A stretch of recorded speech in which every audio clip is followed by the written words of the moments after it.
Hi, Cohort B. I'm here to explain what you're going to do for your asynchronous assignment today. You're going to be looking at greenhouse gas data, analyzing graphs, and constructing explanations. The worksheet begins with background reading to explain how this data was collected.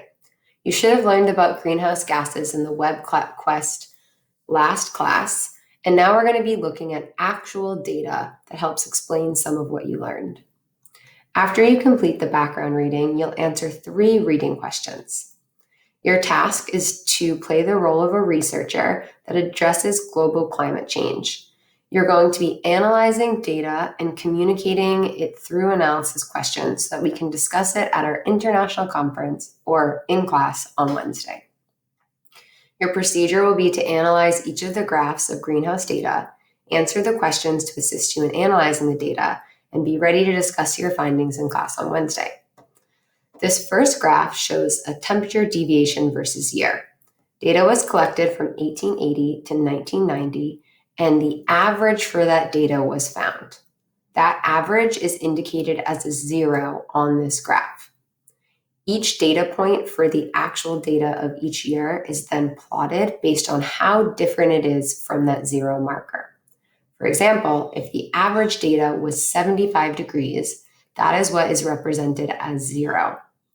Each data is then plotted, so say 1880 was 65, 1990 was 68, and 1980 was 82 degrees.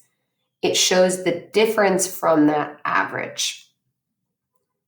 The next graph is a little bit more straightforward. It shows carbon dioxide levels from 1958 to 1988 in parts per million.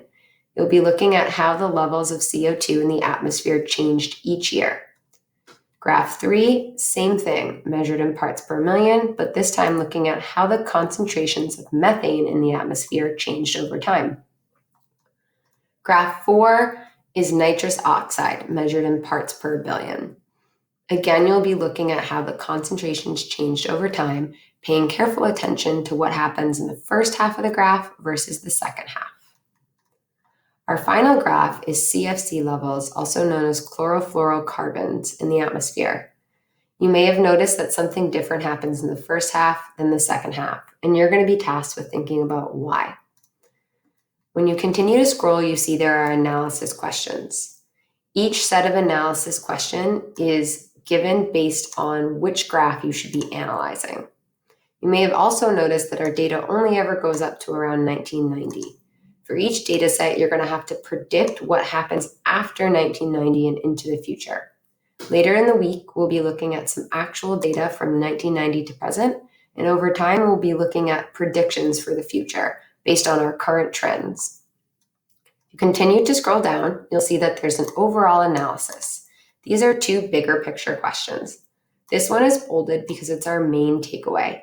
What I really want you to understand is how greenhouse gases affect the temperature in the atmosphere. Here, you'll compare the temperature deviation graph to the graphs of greenhouse gases. Do you see any correlations between the temperature and the gas concentrations? Explain. Here, you'll need to answer in more than just a few words, like above. It may be helpful to use some actual data to support your answer, but it should be a kind of lengthier explanation. And our final question says, around 1980, scientists became aware that CFCs were increasing in the atmosphere. It tells you how CFCs are used and what was enacted to reduce the CFC levels. Based on this information, I want you to try and think about what steps we need to take in order to reduce the other harmful greenhouse gases, carbon dioxide, methane, and nitrous oxide. You'll construct an explanation here, and that'll be your assignment for the day. Make sure that you're ready to discuss on Wednesday, and if you haven't finished the last assignment, please make sure to finish that as well.